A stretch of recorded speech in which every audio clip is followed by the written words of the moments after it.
زي ما انتم شايفين قوامها من غير دقيق ولا سوداني، دي اصل الطحينة الخام.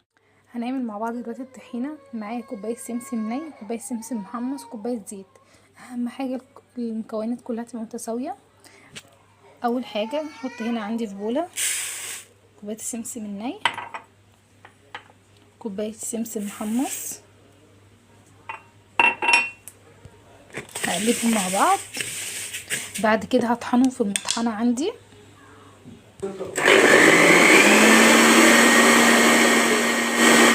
وده شكله كده بعد ما طحنته. اهم حاجة تطحنوه كويس جدا في الكبة، يبقى عامل زي البودر. بعد كده في الخلاط هنزل بنص كمية الزيت، اضرب كويس اوي نص كمية الزيت في الخلاط. بعد كده هنزل بقى بالسمسم